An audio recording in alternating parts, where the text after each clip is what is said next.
No nonsense gin drinking. All gin, no nonsense. Hello gin lovers, welcome back. I'm Bobby Freeman and it is cold in the studio today. I'm thinking of getting a thermometer affixed up here so we can get affixed. That sounds rather medieval. I shall affix the thermometer onto the wall. But today you'll just have to take my word for it. It has dipped below freezing. I've had to scrape the ice off my desk, which has dripped in from my leaky roof and then frozen overnight. But I care not because, oh god damn, and now my bloody merchandise is falling over. It's all a shambles. There we go, just about. It's back on track. I think I wrestled it back. Anyway, what was I going to say? Oh yes, today's gin. Ladies and gentlemen, despite the cold, god damn you! Sorry, it can say like that. I'm not doing it again. Despite the cold, I am still bringing you top quality, well, as I say, maybe not top quality, medium to okay quality gin reviews. So, oh god, I should probably start this one again, but I'll try one more time. Here we go. Today's gin is called Tobermory Gin from the Isle of Mull. Now, I don't know if many of you will have heard of the Isle of Mull. I certainly haven't heard of it. Apparently, well not apparently, it's definitely, I've researched it on the internet from a very reliable source. And it is an island off the coast of Scotland, which is part of a group of islands called the Outer Hebrides, which I have never visited, but I often thought I'd like to. However, until that day, we have got one of their core products here. Well, I don't know if it's a core product, but it's certainly one of their products, and we're going to feature it on the show for you today. You're welcome. But before we get stuck in, I must just mention one of my new YouTube members. This person has clicked upon the button below this video and is now an official supporter of the show. However, it's a slightly different sounding name than I'm used to because I'm a typical British man. I can't say any name unless it's Bob, Bernard or Derek. So please forgive me if I'm saying this wrong, but I believe it is Unax Rolido or Rolido. I'm not sure if it's silent J. It might be Junax Rolido. I'm going to go for Unax. Unax or Junax, thank you very much for your support. You are an official supporter of the show and I saluteth you. So then, let's have a look up on the old website. And because this is from, well, it's not technically Scotland. Is the Outer Hebrides part of Scotland? I'm not sure, but it's very bloody close to it, and I would imagine they speak in a Scottish accent, so I shall do so as well. Inspired by the expressive nature of Mull, we add a splash of spirit from the Tobermory whisky stills to create a unique character for our award-winning gin. Distilled on the island with a rich palette of hand-selected botanicals, including juniper, tea, heather, elderflower, sweet orange peel, and just a little bit of our knowledge from our 220-year history. Ooh, that sounds like a lovely old list. So we've got tea, heather, elderflower, and sweet orange peel. I say orange peel is in most gins. Tea is not, heather is not, and elderflower is not. Now, I don't know if many people know elderflower. I believe it's a kind of a typically British sort of botanical, but if you haven't had it, it basically makes any drink, I don't think I have it in food, but it makes any drink taste amazing. I think Kate and William had some sort of elderflower thing on their cake, which ruins my point about it not being in food. But anyway, but my point is, apparently a lot of people in America didn't know what elderflower was. Again, I might be completely wrong on that. It's in my head, which either means I read it somewhere, I dreamt it, or I made it up. Anyway, it doesn't matter. I feel like I've spent far too long on the elderflower section of the show. So let's get the old top off and see what she's like, shall we? And of course, it does have a cork. Hang on a minute, I've got to wrestle with this bit first. It's got a now. My regular viewers do know I struggle with getting this seal off, but this one looks like a good one today. There we go. Oh dear, I say that, it's snapped off in my hand. Here we go. Let's carry it going. See if I can see this through without, bollocks, it's broken. Never mind, I can tease that bit off. There we go. We have did I hit the camera lens with that? I don't know, I hope so. Anyway, I have revealed the cork, and we know what that means, my friends. Back recently by popular demand, it is of course the cork test. And today, the return of the Scottish cork test. Return of the Scottish cork test. Oh, I think the squirrel's back. Can you hear him? He's right here. Ready? Get out, you bastard! Yep, that's got him. Sorry about that. That was a squirrel-related delay to the cork test. So here we go. For a little squeak. Here we go. Oh! Oh, hello there. A lovely little cheeky squeak. I like that very much. That's a very pleasing squeak. I like that. That's incredible. Go for the full pull. Oh, not bad. Medium to high, I reckon. We have had better, but it doesn't matter because we all know it's just a bit of fun.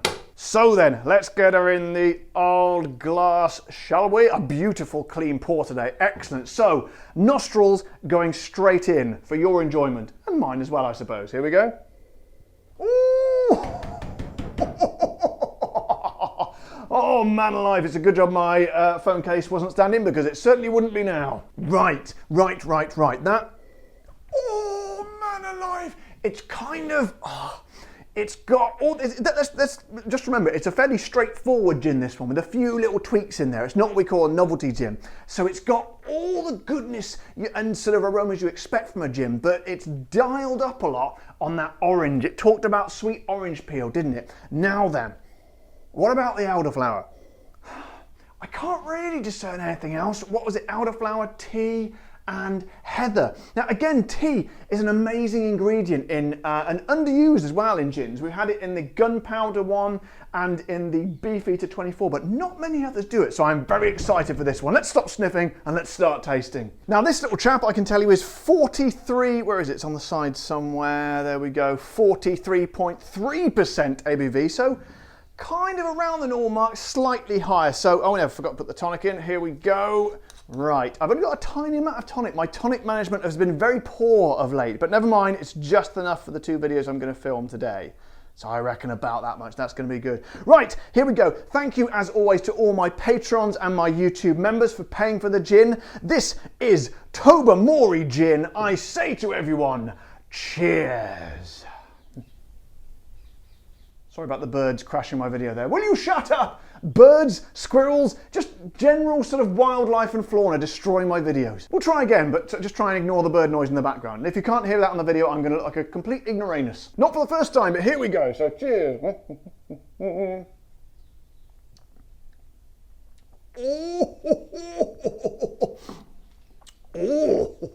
Now then. Oh, I tell you what.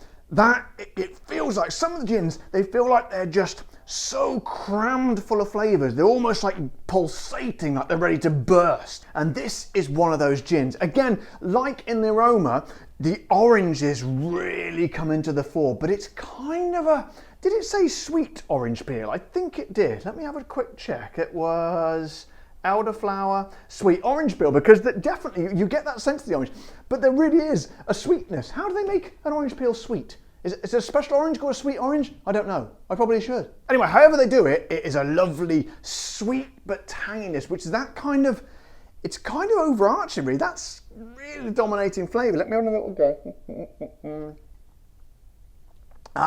But you do get a sort of after that, what I said about the orange, that comes first, but then sort of after that sizzle and sort of sweetness, you get like a puff, almost like a cloud of kind of thick, grassy, heathery flavour, which that doesn't sound particularly nice, grassy. I'm not sure that's the right way to describe it. Floral, I'd say, a florally, heathery sort of fug in there, which sort of hangs in the mouth a little bit longer than the tangy orangeness. But I tell you what, they bounce off each other absolutely beautifully. And then, as if that's not enough, when it's all over, when the party's over and they've left, you then sort of, on the aftertaste, when you sort of swallow and you're taking a bit of oxygen, you're left with a kind of a lingering sort of essence of tea, which is, it's pretty much bang on what they said. However, do we get, I was waxing lyrical about the old elderflower here. Do we get the elderflower in there?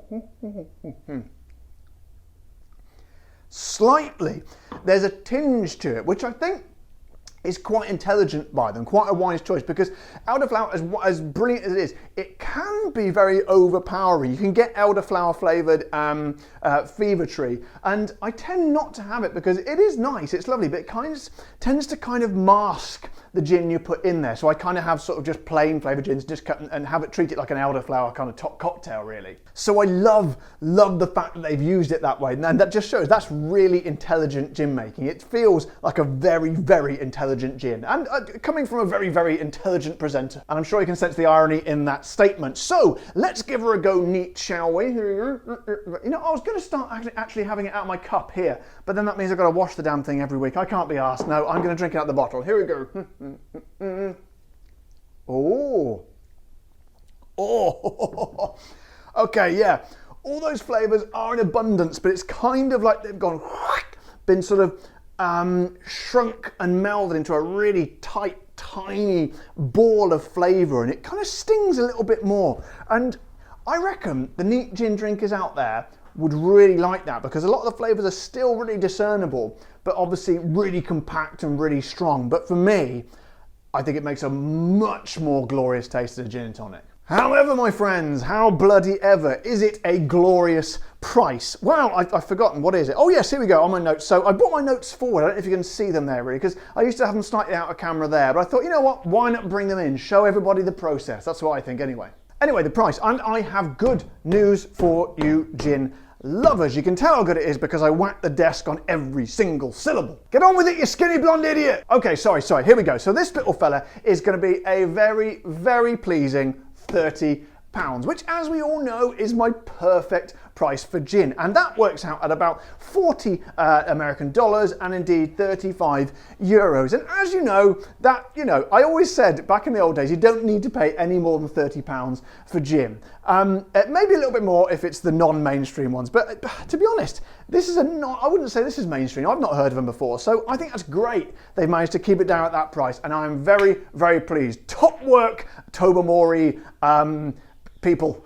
So guys, to sum up, a gin I've never heard of before. It's actually bought for me as a gift by my friend Mike when he came over the other day, so thank you very much, Mike. But what a pleasant surprise. It's just, as I said, seems like a very, very intelligent gin, a wonderful, unique bunch of flavors in there, but which could very easily be outbalanced. One sort of overbalance the other, overpower the other, but it totally hasn't. They've made them work in absolute perfect harmony, and I have nothing more to say other than go out and buy it if you see it. I don't know if it's available around the world, but when you see it, you will know that it has the old Freeman seal of approval. And of course, I say to my friends at the Tober, well, they're not really my friends. I like to think of them as my friends, even though I don't know them. What was I saying? Oh yes, keep up the good work. So guys, that's me done for another day. If you've enjoyed this video, you've liked me sort of waxing lyrical, and you appreciate the fact that I've come out in the freezing cold to bring you gin reviews, please don't forget to subscribe to my channel if you haven't already, and also press the like button on the video and the bell icon so you get notified when my new videos come out. And if you want to join up and support the show like good old Unax Rolida did, then please either head over to my Patreon page and become a patron, or press the join button below this video to become a YouTube member. But until next time, guys, you all know the drill. Take care, stay safe, stay safe. Thank you to all my wonderful patrons and members, and of course, keep drinking the gin.